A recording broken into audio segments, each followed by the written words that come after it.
Oh, ladies and gentlemen, I think I startled Brian with the intro music on that one. That was like a freaking jump scare right there. It's not okay, so note to self, because we're starting to play the music live in our recording platform. Just to like see how it goes. And apparently if I have it at full volume for us listening to it, it's a touch overpowering. So Might be just a little too much. I don't know. okay. It might just be me. Maybe. Welcome to That Follow got me good. Focus. Yeah. Welcome to Follow Focus, where we are just trying to jump scare each other constantly. And Brian is already jumping in. Oh, sorry. Wait, what was that? Wait, what battery is this? This is my handle. Oh, gotcha. With the monitor mount thing? Oh, you put the monitor mount thing on there. Well, I just put it on there just because I was like, oh, this is the same locking pin and situation. So let me just put it on there because I have ADHD. So yeah, but that might actually work because that's what I'm trying to say. But I don't have a thread. Oh, because that's only a shoe mount. Yeah, this was a big toy week for you. Yeah, a lot of little things. Nothing that's gonna break the bank. But you got a lot of little things to upgrade stuff. So the monitor mount was one of them, which is that's the small rig, whatever monitor mount thing, shoe monitor mount. It's like cold shoe mount on the bottom, Yep. and then like it's an articulating thing, and then it goes up to a 1/4-inch thread with a locking pin to attach a monitor to like the top of a rig. It's pretty much what it's purpose built for. Yep. And works. And I bought great. 2 and gave you one, which I greatly appreciate because I actually ended up using it for my my little 40-watt Zune light. Did it work well? It worked great. Used it on our night shoot that we were on the other night. Because that's the one thing about my little 40-watt Zune panel is like it's. I don't think it's necessarily meant to work as an on-camera light. It's like a little bit bigger, and it doesn't. The big thing is it doesn't have a shoe mount, which is annoying. It just has a 1/4-inch thread. So what I've been doing is actually using a small rig magic arm to. That's right. You were telling me about the attach magic arm. But like I don't need the distance, so I would have it basically like magic arm connects here and then like branches out, doubles back on itself, and then goes to the light. Mm-hmm. So it was very like it was just awkward. It added a lot of like unnecessary, and had this like arm sticking out to the side and making it so I got caught on things. But the new the shoe mount worked great for it. So it's just on the side of my handle now, and that worked great. You actually thought that it was. We thought for a moment that it was broken. Oh yeah, when I was playing with it in my car after we were about to leave from meeting up and doing some emails and stuff, I'm sitting here playing with it in my car, and I'm like, okay, this thing does not like articulate or move or do anything at all. It has a little whatever tightening screw right here on the side. Mm-hmm. And I was like, there's nothing happening, and then I like manhandled this thing, and it definitely does. It moves and articulates and all that, but it's like stiff, which is good, especially if you have a big monitor or whatever. I mean, if I put the handle to it, like you kind of don't want it to be able to move that easily and that freely. Yeah, because you're gonna have leverage on it when you're actually adjusting it. You put a monitor on this, you have way more, like you just said, leverage to like move it back and forth, and the whole science thing of what's the thing called? Just levers. There's a word for this part on the lever. I don't remember. Fulcrum. Is it fulcrum? That is sure. That is that a sounds word. About right. Having that to sounds do with about levers. right. Yeah. Yeah. So, yeah, they were like $20, $25 or something like that, and I lost. So the little cold shoe piece for my monitor now. Actually, I'll grab it. Ready? We'll do a live demonstration here. Oh gosh, this always goes well. So I have the Atmos 5, right? Cool, great monitor. I bought a. It's actually funny. It's another small rig, cold shoe. Oh, nice. The thread's coming out with the screw. That's good. You'd think it would be like reverse threaded, but that's fine. Oh yeah, I don't like those like locking. I understand why they're there, but they're always a little annoying to me. This which is Small Rig's cheaper baby brother version of this. Just like a little ball joint thing. Yeah. It has the thread in the bottom for the cold shoe to be threaded into. Well, my monitor didn't fit on my shoulder rig. It covered up, it wasn't, when I was using it on my shoulder rig, it was like this while I was viewing it. Yeah. Because that's as best as I could do. So I took the cold shoe off. I don't remember where this came from. It's another Small Rig extension thing, whatever, right? I put this on my rails, like this, right into my rails, and then, or like this, because the screw.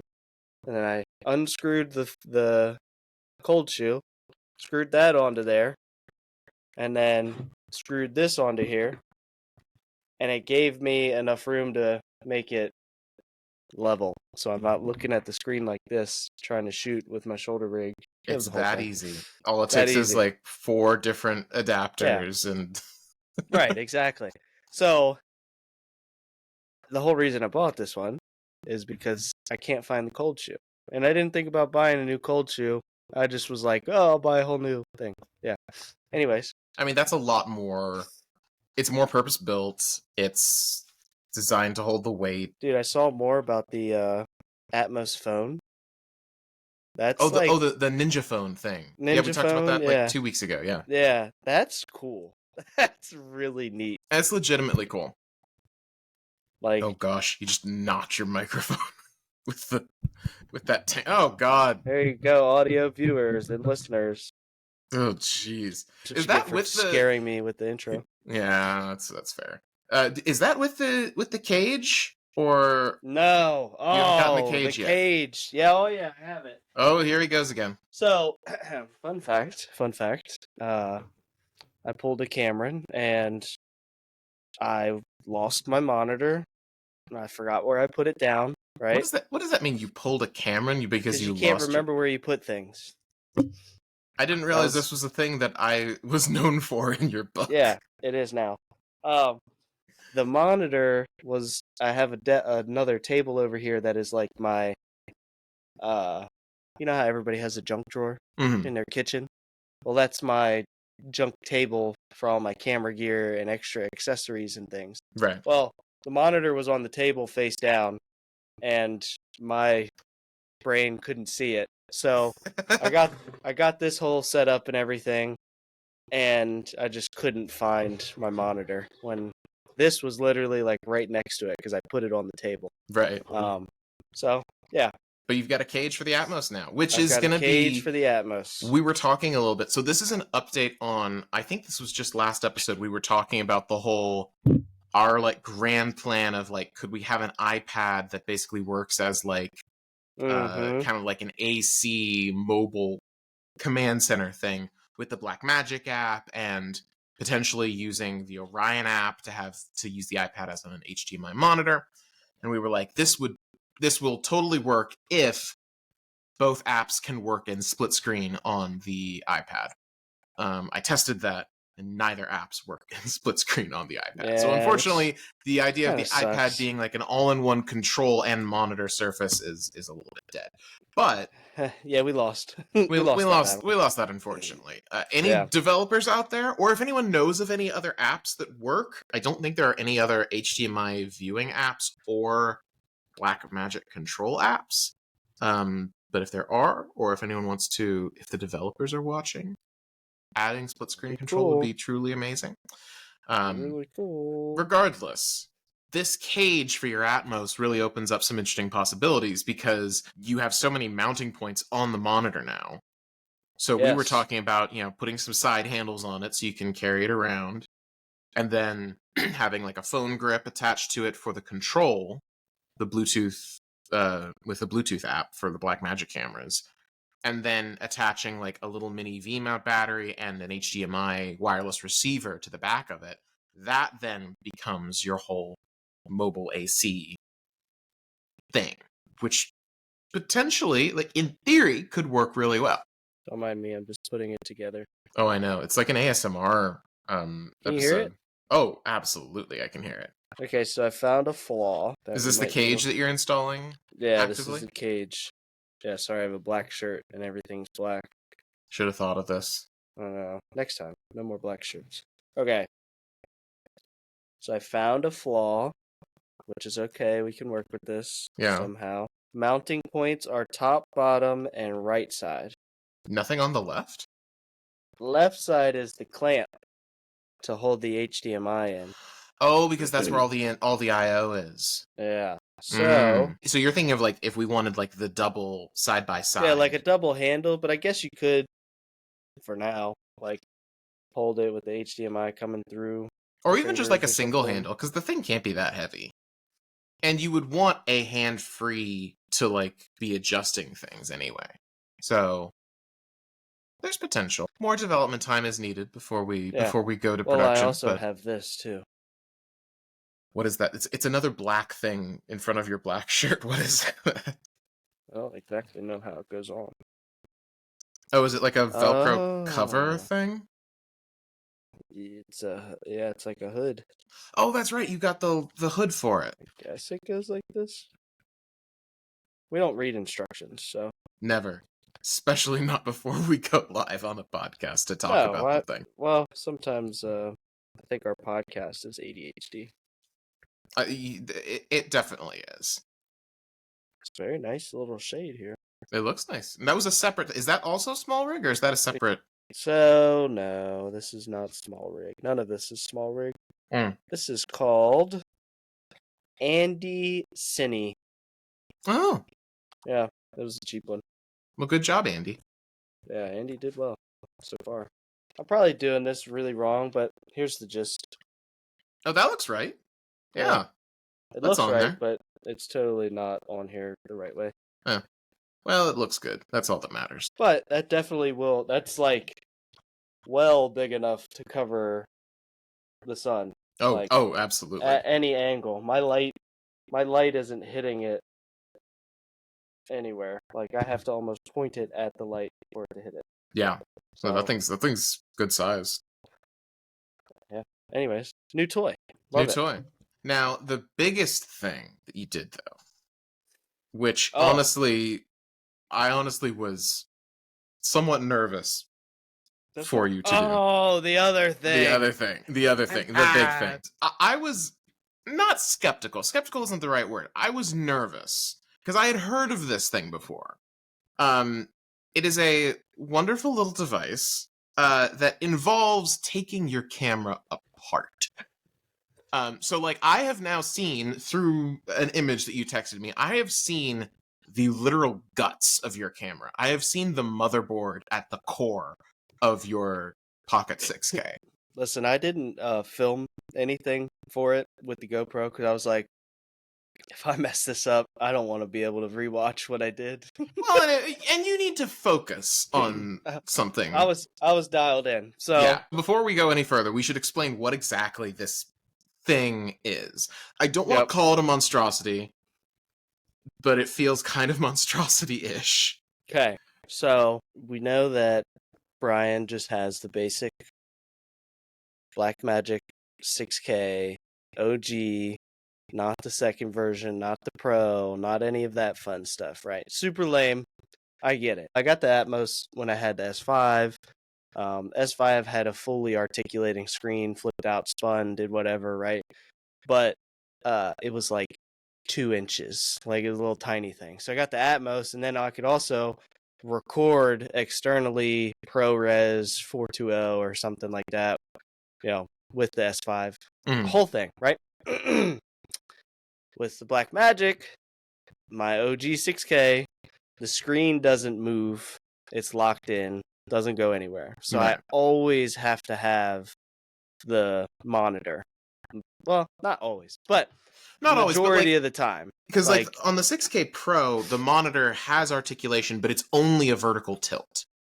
So it can go up or down. But that is sort of like, I would consider kind of the bare minimum of what you need. Because then if you're shooting down low, or if you're shooting up high, you can still see what you're doing. Like the side-to-side thing or whatever is like, that's fine, but you really need that vertical. Yeah. So with the external monitor, it, extra cables, more battery power, all the fancy things that if you're just solo shooting, you have to carry all this extra stuff. It's not a thing. super fun, right? Yeah, it's a whole thing.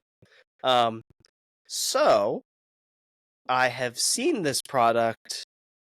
I sent it to you like a few months ago, just being like, look how crazy this is, and then, oh, it's discontinued, right? And I had heard of it before as well. And I also saw like a third-party company, not Tilta, a third, well, it's called Tilta-ing, whatever that means. It means it is legally distinct from Tilta. Yeah. So there was another third-party company that was doing this, that were sending out the kits and doing whatever, but they were like on a Kickstarter. It's like a whole thing. Like you had to put the money in and do whatever. So I was like, it's not worth it because I don't want to pull my camera apart for a piece of equipment that I wouldn't really trust yet if it's a Kickstarter whole thing, right? Like I trust beta softwares from like Adobe and stuff, but not like beta modifications from a random person in Utah. You know what I mean? Like, so essentially, I took the whole thing apart. It was an 1.5 hour long video. It probably took me about 1 hour and 45 minutes, like, to fully go through the whole thing, right? Okay. And I just magically learned a lot about the camera, just so you know. It's a very intimate experience there. A lot of screw holes that you have no idea about. This is the equivalent of saying, by the way, this is like saying that you got to know your significant other very intimately because you performed open heart surgery on them yourself. Yeah, essentially. Yeah. Yeah. Literally, I added an extremity to my significant other camera. So, essentially, you take the shell apart, right? Unscrew everything, take the shell apart, and the shell is exactly as you think. Like, it's literally perfectly split in half, and it has one ribbon cable that connects the back half, which is all monitor, and the front half which is all brain and sensor and all that stuff. So it's just a little ribbon cable that holds that together. So pull that apart, pop that ribbon cable. Now your camera is literally split in half. And the scariest part, after I unscrewed the heat shield and did all the stuff, like the scariest part was I had to take heat to it to take the adhesive off the edges of the screen. Oh gosh. So the bezel, whatever the word is, around the screen, like that's not actually the body of the camera. There's a black, 1/4-inch rectangle piece of plastic. There's screen under there, just so you know. Like when you see my screen, you'll be like, holy crap, this screen's like 5 inches wide. But so it's actually bigger now. It's bigger, but the viewing space is the same, but the glass is like you see the whole thing. Gotcha. Right? So it looks bigger, right? Essentially, you take the heat all the way around the edge, a precision knife, all that, cut the adhesive, whatever. That comes off, has a bunch of ribbon cables on the back. You add a little plate to the back of that has like an extension and like all these different things, I guess, essentially. And put a plate in between the front of the camera and the back of the camera. So then you sandwich it all together, plug things in the back there, and now you have a camera that has a screen that completely articulates all the way around over top of the other side of the camera, and also does everything the 6K Pro screen does. Articulates out, down, tilts, everything. So you can essentially flip this thing up over the top and have like a selfie view. Yeah, but it's upside down. But it's upside down. Yeah, so literally,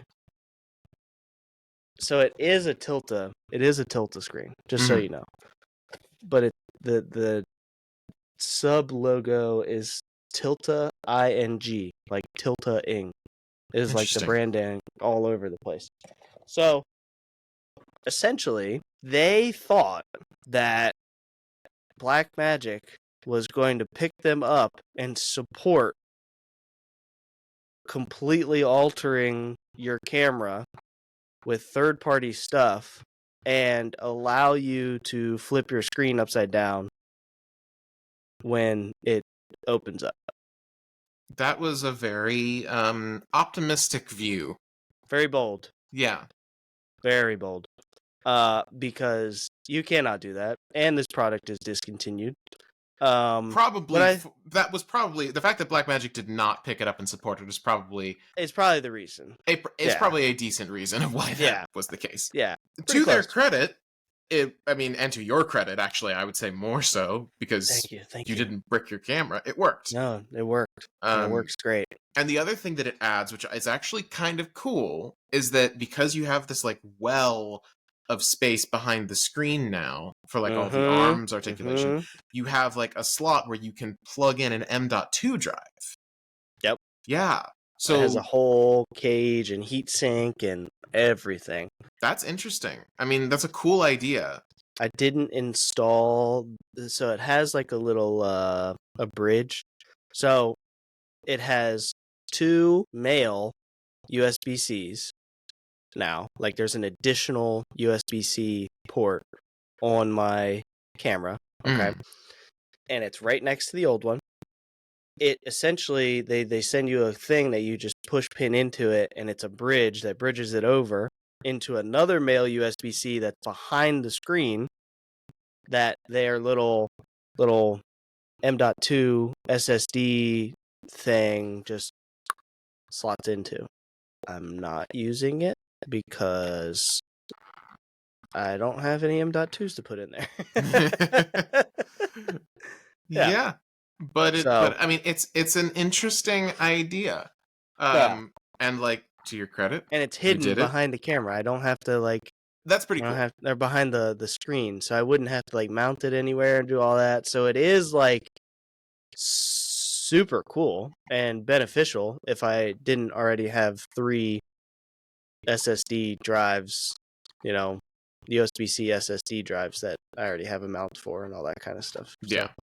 So did you just not install the like bridging thing? So you still have So you still have a USB-C port. So you still use that like normal. Okay, cool. Yeah. That was the thing that I was wondering when you showed me the imagery. I was like, this is cool, but it looks like it blocks off your like existing port if you do it. It does. It completely converts it into male USB. Yeah. Female? No, I think male because like it converts it female.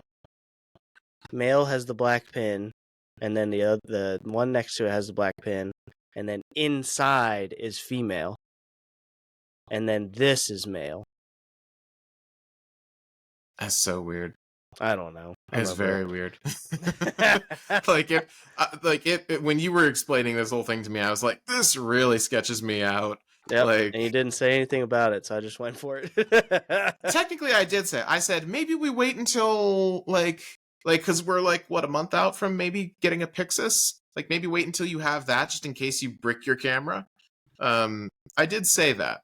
And then what did we say? I don't remember what was said after that. We said, well, maybe this will be the reason that we get it. That's right. Yes. Yeah. So you spent $150 to force us into spending like $3,000. Almost. Not yet. Not yet. It hasn't broke yet, so. And it all worked. It seems to be working fine. Yes. So it's a fascinating thing. Now I have to ask, because you have worked on like iPhones doing repairs. You've done screen swaps. Did you do battery swaps on them anything like that? Yeah, I've done everything. So I've done chip replacements. I've done micro soldering. So you've done like intense stuff like this before. How did this process compare to something like a battery swap on an iPhone? So batteries suck. On iPhones. But Um, that's the closest thing I can think of because you're like really rooting around in the guts yeah, with that. I think the level of, I would say an iPhone battery would be like 7 out of 10 on the Okay. difficulty, so not like impossible, but like you definitely have to kind of know what you're doing or just Hmm. have the balls to do it.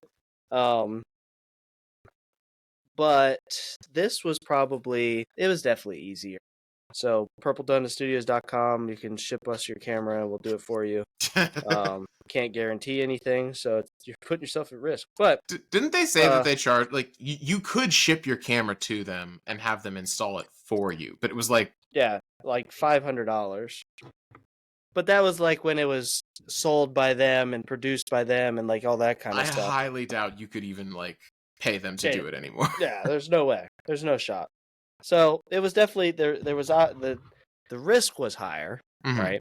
Um, because again, we kind of do have a second camera now with the 5D, but it's not really like a Blackmagic, you know. No, and also So can only record to CF cards. So now, yeah, we could. but I could get So it off of USB. can you record directly to USB on that thing? No, I'd have to get it off of the CF card Got via it. USB because I don't have the thing. Yeah, so Got it. that was the whole thing. It's fine. And it's on like the original firmware. It's on like 1.1. Oh I wow. found that out. They're on like 1.6, so they haven't gone too far. But I don't know, 1.1 to 1.6, especially for a company like Canon. Like Blackmagic, that wouldn't be as big of a thing because they have pretty regular software updates. Canon's all which the is the thing I others, have to look at. I haven't updated my camera in a while. Have they pushed any recently?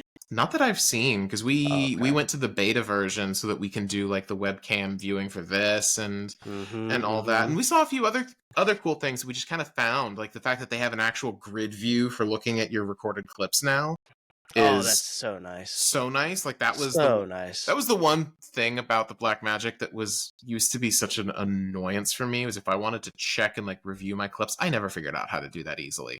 The No. UI was really bad for it. And you would hit the little play button to do the playback, and then sometimes it'll show up as like all of your clips in one timeline, so you could like scrub through all the clips. I don't know if you ever saw that. Yeah, yeah, Um, or you can like double tap something and it just focuses in on that one clip, and then it was like impossible to get out of the playback screen. yeah. So you had to hit record and start recording like a 3-second clip, and then it'll kick you back to the actual play. Yeah, there's a whole thing. It was really not good. It It's is way so better much now. better. Yeah. So much better now. Yeah, it actually works the way it should. It actually works the way you would expect it to. No. Yep. Yeah, so I appreciate that. But no, I don't think they have anything new. I know that they announced some new stuff about like, new Blackmagic Cloud features at Cinegear, which we were looking at a whole bunch of stuff. You actually we were on the phone when I was driving back from a shoot last week, I think, talking about the C400. Yeah. I dropped the C400 on you. You were like, "Wait, what?" I was like, because I had been on a "Yeah." shoot from like I'd been on a shoot from like I think I got there at like my call time was at 3 and I only got out at like 10 or 10:30. Yeah. Yeah. I was looking at this whole thing and I was like, this thing's pretty sweet. The little C400 is pretty sweet, dude. It's pretty nice Yeah. looking. Yeah, I saw. Yeah. I've been seeing a whole bunch more stuff about The coming out about triple native is the ISO. craziest thing I've ever seen. Yeah, well, and the fact that one of the native things is 12,800 or something. 12,800. Yeah. What do you even do with that? You are just sitting in a cellar and you're like, here, let me just bump this to 12,800. Okay, yeah. Seriously. I will say though, something that I saw coming out of Cinegear, which I was very intrigued by. Let me see. Let me pull it up because I can to make sure that this is the segment where we start pulling things up. This is the segment where we start pulling things up. So, I'm a big Sigma fan. My go-to lens is a Sigma 18 to 35 EF mount. Yep. They announced at Cinegear a new 28 to 45 millimeter lens. Was it the 1 point? It is 1.8 all the way through. Yeah, 1.8. Yep. So you know what I saw? I saw Canon has a 30 to like 120 or something. Oh, Yeah. really? Anyways, That's keep going with interesting. your thing. Yeah. So no, the fact that it's because so like I used on a shoot the other night, I used your new what is it, 16 to Oh, 17 to 55. 1755, Yeah. that's the one. Used that because it was like more of like an event coverage style shoot and Yep. worked great. Having that focal length it was lovely. It was like the perfect range. Um, why do you look so pleased with yourself? Um, I looked up the Canon lens I was just talking about. Oh, how We'll, much we'll, is it? we'll talk about it. Oh, yeah, you Okay, keep going. Yeah. so Holy shit. okay, yeah, that bodes well. So in the realm of Canon lenses that are actually like good and like not that they're not good, that are actually good for the money. Your that focal length was delightful. Being able to go like even just that little bit past 35 Mm-hmm. was so nice for event coverage. And the only thing that I really missed, because this was an outdoor event at night, so light was really limited. The fact that it didn't go past 2.8 when Yeah. my Yep. my 18 to 35 will go to 1.8. I missed that a little. It worked, and I think it was a totally worthy trade-off. But then to see this of like 28 to 45, yeah, it doesn't go as wide, but the fact that it's 1.8 all the way through is lovely. Doesn't come in an EF mount. Trash. I know. EF's dead, dude. Well, I mean, because I Time to think it move comes on. it comes in a Sony E mount and an L mount, and it's L also mount. Yeah. and it's also just under $1,400. So Oh, it that's not ain't bad. it ain't cheap, But but I not think terrible for a new lens, a new zoom lens at 1.8. yeah, and it's Yeah. part of it's part of their Cine line. So it's got the manual like stopped iris ring, and it's Oh, okay. I saw some things on this. It was like clicky, yeah it clicks into place for each stop. That yeah, was cool. which is kind of how like the electronic iris control works. Of like you're going Yeah. from point 1 to point 2 to point 3 or whatever. It's got their stability, their image stabilization stuff. And it's all I believe it's an internal zoom. Yeah. So That's cool. you could put this on a gimbal and not mess with the balance and go all the way from 24 to 28 to 45. So pretty Yeah, sweet. which is awesome. Now tell me about this lens that you found, because I have a feeling that the reason you're saying that 1,300 and change for this lens is not bad is because you have found a different number for your Canon. Okay, so it's a new RF lens. All right.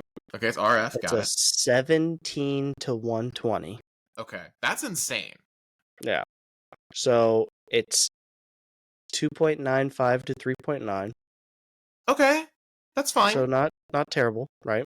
It's not That's 5.6, yeah. It's not um, f4. at I'll take that. 120. Yeah. Um, what would you just ballpark? Just ballpark a lens like that. Is RF it mount. is So, it L series? it's Canon's Cine Servo. Oh, the Cine Servo. Okay, I think I saw. I didn't see pricing. I saw they were showing it on the C400. I think at Mm-hmm. Cinegear. Mm-hmm. Mm-hmm. Um, are we in 4 or 5 digits? 5. 5 digits. Okay. Okay. Are we talking smart car or SUV crossover? In the middle. In the middle. Okay. So Yeah. we talking like 20 grand? $24,000. Ooh, God, Yeah. that stings. Yeah. So, oh God. So the way that you can justify that is that at that range of focal length, you are replacing like, especially in the cine world, if you're looking at just like primes, you're replacing like 4 or 5 primes with that lens. So this is really cool because it's like got like an electronic zoom, Yeah, it's got like the old school, like on a handle. yeah, so it's kind of like the old school like news style cameras where you had like the rocker, Yeah. or even like the old camcorders where you had the rocker to go zooming in and out, which is nice, I guess. especially for a lens that has that much range. The problem I think with it is the fact that it only, I mean, it's fast. It's a faster lens than it could be.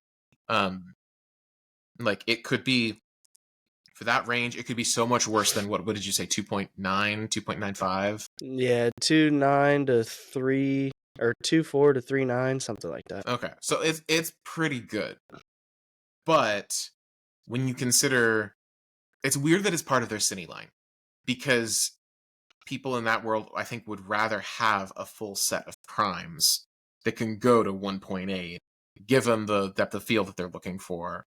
And they probably don't really care about the electronic servo. That's the thing, is like the electronic motorized zoom feels much more like something you would have in a news environment or a live production environment. Yeah. So why is it on a Cine lens? And I hate to tell you this, but people in the news industry will confirm they do not have the budget for a $24,000 lens. 24 grand can get you like a whole new set of studio cameras if you're smart with your money. Yeah. So I don't know. That seems I don't weird. know. You know, people will buy it though. So that's the thing. It's like people will. are going to buy it. And I'm very curious who those people are and what they are using it for. Because like it's a very niche. Like it is. Yeah. Why? Like what is the use case what is the problem it is solving for you that nothing else can at that price point? Feels a little weird to me. Yeah. But again, that's just me. Everyone has their own use cases. I'm sure it's a fantastic, beautiful lens to work with. Personally, I'd rather have the Sigma for a 20th of the price. Yeah, literally. Yeah, seriously. Yeah. I don't know. But there was there was a lot of cool stuff that came out of Cinegear. Yeah, there was a couple looks at the Pyxis that I saw. There's a couple looks at the new Cine 12K, and then nobody was able to look at the 17K or whatever. Like it was That's there, still, like, but it was in like a glass box. It's like still heavily under development, it seems. Yeah. That was that was a case of like, hey, we announced it at NAB to show like, yes, we have it working. It is coming, but beyond that, like, we don't know. That's it. Yeah. That's all we can really say. Yeah. So we'll see. I'm just like, start shipping the Pyxis. Just start shipping it, please. Oh, and then this was the other big thing. We finally got you into the world of NDs. I feel like the theme of this week is really that you are doing everything you can to get your 6K to a 6K Pro. Yeah, basically. It's right there. I have more stops now than you. You do. Fine. And you have smooth transitioning ND. So this is, for those listening who do not see the toy that Brian is fiddling with now, you've got a variable ND for your matte box. Yep, for my Mirage. And it's pretty lovely. What did I say it was? 9 stops or something like that? I think it goes from like 1 to 9 stops, something like that. And I think I go up to like 6, and in increments of 2. So it's like nothing, 2 stops, 4 stops, 6 stops on the 6K Pro, I'm pretty sure. So the fact that you can just like really dial it in to whatever you want, because it's stopless, is lovely. That is going to be a game changer for you, I think, especially in the context of like outdoor shooting. I did it because you complained. It's fine. See, now you will actually use NDs. Yeah, maybe. Nah, I'll just not use it. I have to buy another tray though, so I can stack my other stuff. Oh, like yeah, black mist and my lens flare filter and stuff like that. Yeah, it's lovely though. I was actually even using my ND at the night shoot that we did, because that was a lot of it was outdoors at night, where we had some outdoor lighting, but really not much. I had a light with me that I was using to light up interviews and things, but for the most part, I was just like, I was wide open. I was at 3200 ISO. I'd even like messed with my my shutter speed to get it, as much light as I could possibly get.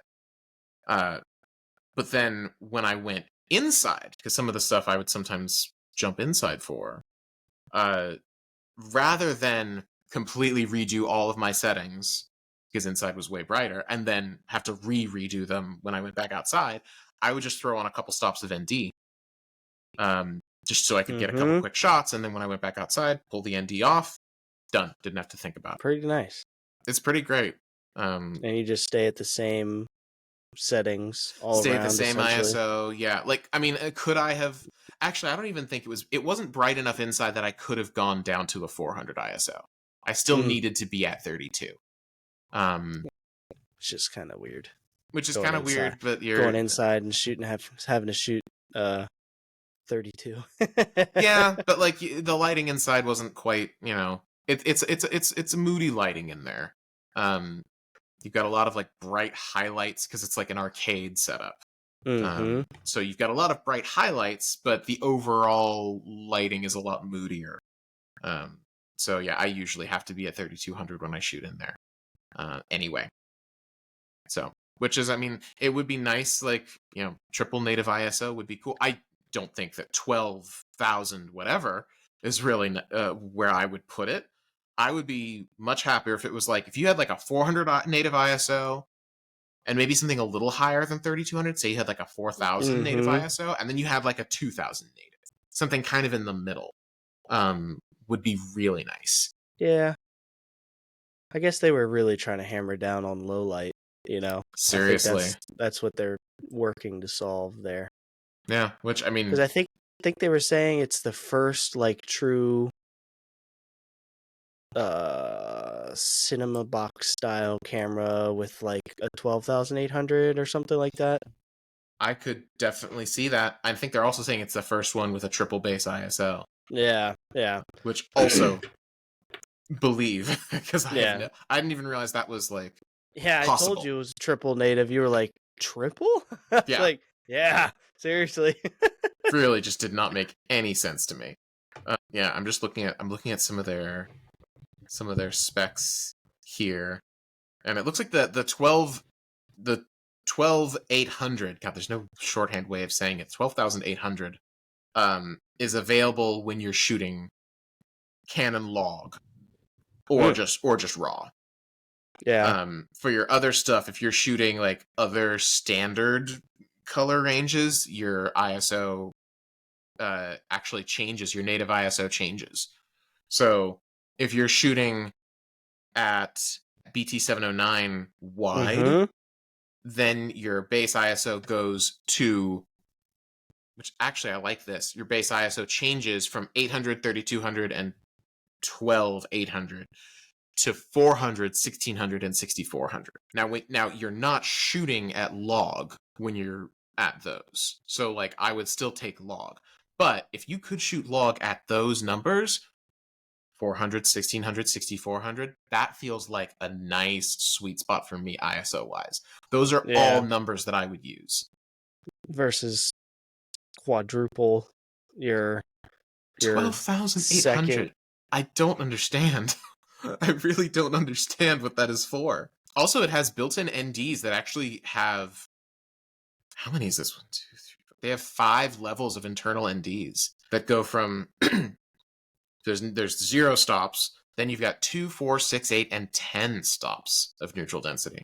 Internal, that's crazy. For how the form factor of that, man, is like, how do they pack all that in there? I don't know. Because they say it's like a little over a 5-inch cube, so it's really not that... We were just looking at this a few weeks ago. Yeah. What is the... I'm going to look at the dimensions of the Pyxis. A Pyxis is just under 5 inches in 2 dimensions, and then it's a little over 5 inches in length. So they're basically the same thing. Like the same. But they couldn't smash in internal NDs. I get it. I guess not. Guess Canon's winning. I don't know. I mean, gosh, triple native ISO and all that stuff. Yeah, sure. Except for the fact that the Pyxis is $5,000 cheaper. You're not wrong. Yeah. Yeah. Plus, then there's the dynamic range. What did you say the dynamic range on this was? This was on the C400. On the C400, yeah. 16 stops. 16 stops, yeah. Compared to the Blackmagic's 13. So you're getting a lot more dynamic range with it. Comes with the like external camera, or sorry, the external monitor. It has a control app, which it looks like actually does a live video feed too, which is pretty legit. Has Ethernet, which is something that the Pyxis and all the new Blackmagic things have. Timecode and Genlock. It's got a built-in mounting adapter, so you can do PL mount and RF. There's some pretty great stuff with it. I don't know if can you record to an SD card with it, or sorry, to an SSD with it. It has USB-C. They only mention CFast.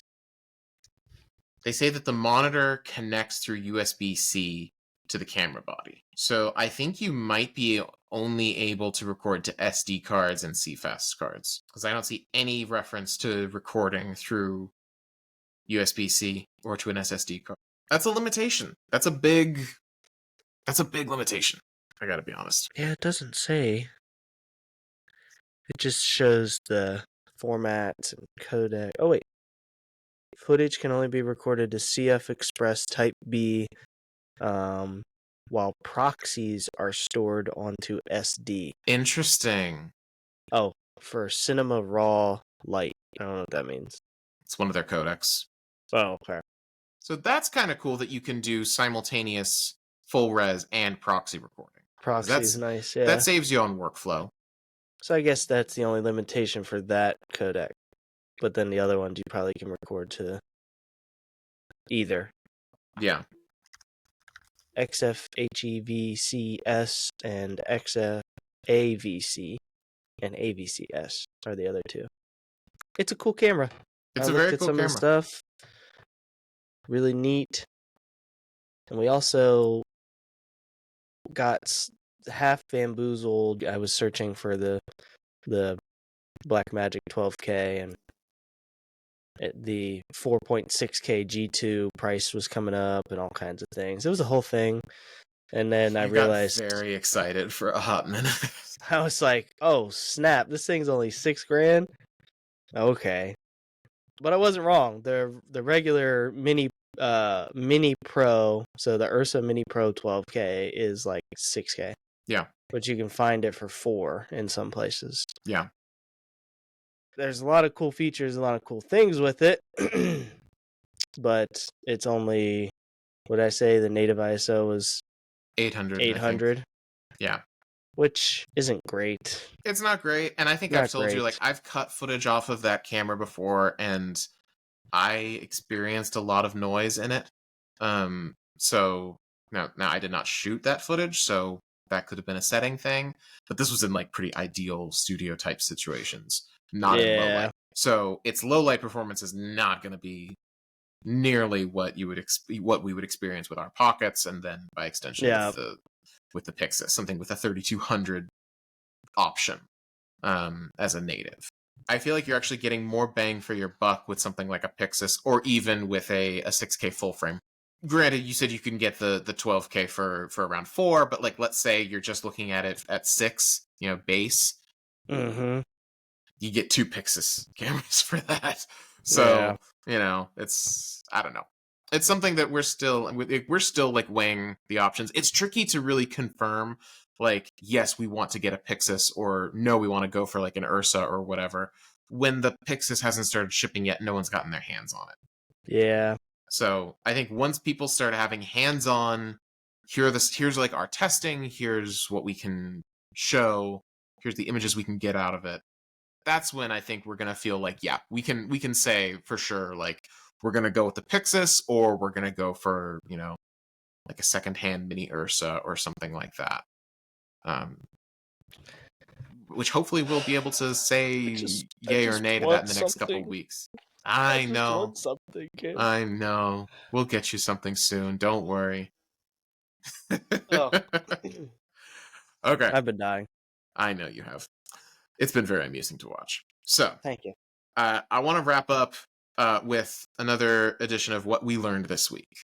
And I myself have this is a rather nerdy one. Oh boy, here we go. Yeah, which you've heard this one before, but I feel like it deserves saying. This is something that comes more from the post side. So Okay, here we go.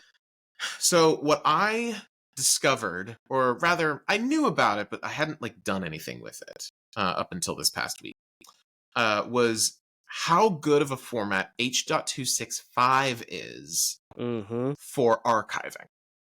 Now, this is not a brand new idea. I actually got this idea from, he's actually a client of mine who, he does a lot of his own production, and I help him with the post stuff sometimes. So he has his own media server, and he shoots stuff himself, and he does a great job with it. He was saying that what he does whenever he archives a project is he'll actually take all of his raw footage. And what he does is he records everything. He doesn't have a Blackmagic camera, but he records through a Blackmagic capture card. So he records in B-RAW. He will then, when a project is done, he will take all of the footage from that project and he will convert it to H.265. Which, for those who don't know, there's H.264, which basically every video on the web is in H.264. That has been the standard for years at this point. H.265 is the next generation of that. And you have definitely experienced it before.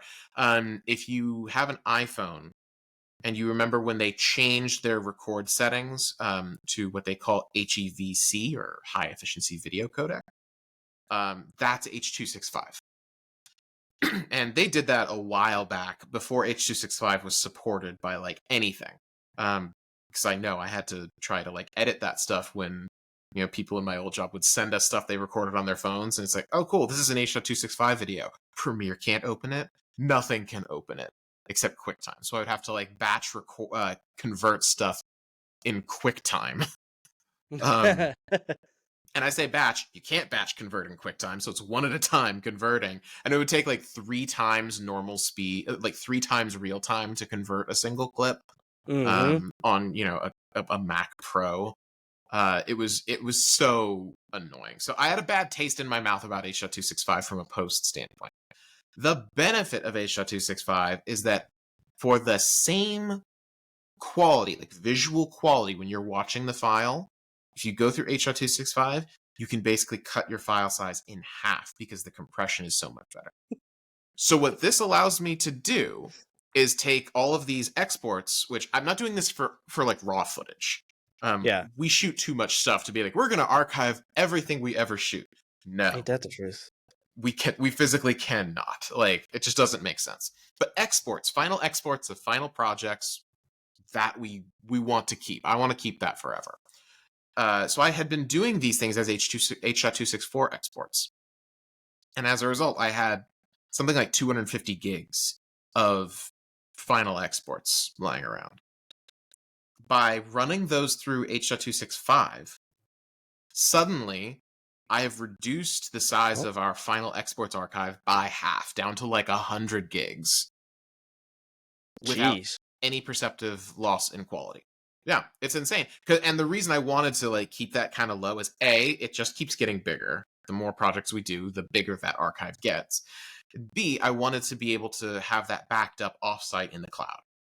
So that, let's say, the house catches on fire, the server gets, junked.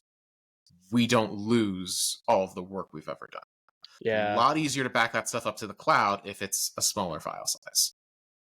Because when I first started out, I had this idea of I'm gonna archive everything, not raw footage, but I'll archive all of my exports, and I'm gonna archive them as ProRes files. That lasted for about a month before I realized, okay, the way this is trending, I'm going to run out of space. I'm gonna need to have an entire archive server. A month.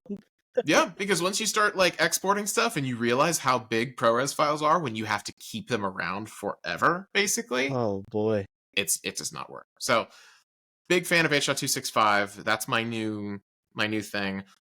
only for archival purposes, because it still is not it's a terrible codec to edit in.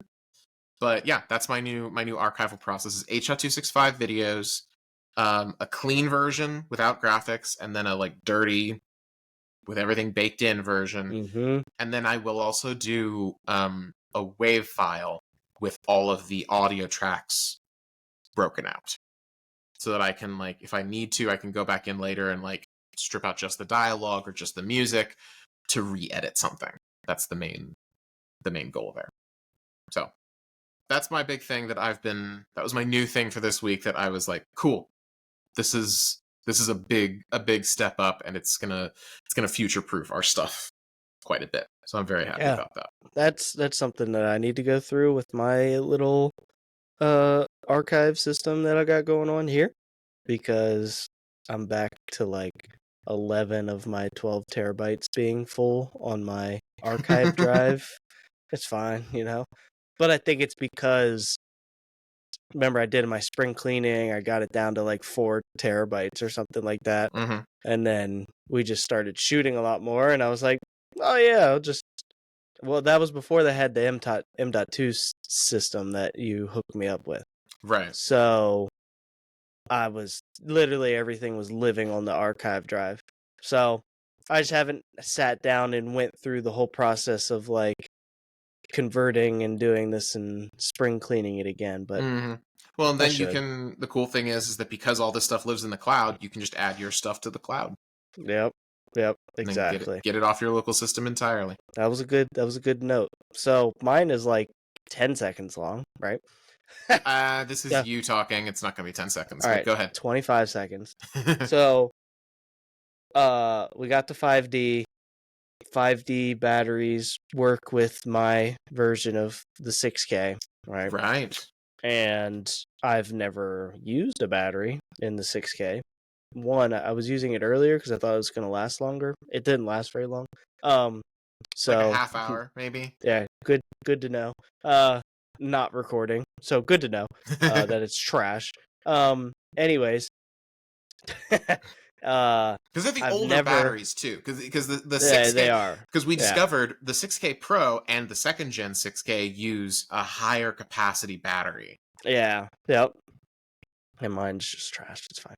So essentially, what I've never seen before in my life was the little battery indicator on the screen, and it was flashing red yesterday because I didn't have a charged battery in it. I was like, oh, why is this little thing flashing red? And usually when things are flashing red, you like to touch them, and that's what I did. And it went from saying like 7 volts or whatever voltage it was to telling me that the battery was at 18%. And I was like, that is pretty cool. That's awesome. And I feel like that's new, because I used to use the internal battery on my 6K Pro with the grip. And it would actually show that, so that gives you a total of 3 of those batteries like running in parallel. Yeah. Yep. And it would actually give you like the voltage number for each. It would show like 3 battery icons, and you could see and monitor each battery individually, but it never gave me percentage. So I feel like that's a new thing as part of the new beta software. I could be wrong, but I never saw that. And I touched those icons to like toggle them between voltage and whether they were on AC or whatever. I could see the like little bar, like the meter of like how full the battery was, but it was like your battery was either full, half, or empty. Like it's not very fine tuned. So I feel like that's a new thing, but I just never noticed it because usually we're on V-mount. And V-mount, the battery sees that as just like, oh, you're on AC. Like, you're plugged into something. We don't know how much power there is. So, I thought it was cool. That's lovely. Cool little, neat little trick. Once again, bravo to Blackmagic for continuing to update their stuff with features that are like, honestly, really, really nice. Another thing that I saw. Let's add to this 25 seconds. Do it. When I was doing the screen, I was like flipping my camera around to see the screen rotation and stuff. And you can flip your camera all the way upside down and it'll still rotate the screen all the way It'll around. go to 180 degrees. That's cool. Yeah. I mean, I was like, what's the point? Why would I be upside down? There are some mounting systems that, you would actually need to have it mounted that way. Sounds dumb. I mean, I used to shoot when we would do like kind of tasty style craft or cooking videos, and you've got your camera mounted like directly above a table, pointed straight down. Now that's not upside down, but it would be very nice to be able to rotate that so that it's like with the perspective of the chef rather than having to rotate that in post. That would be nice. Or I'm sure there's like little like crane systems that mount the camera upside down for some reason. Doesn't sound true. So, anyways, I reject your reality and I substitute my own. Yes.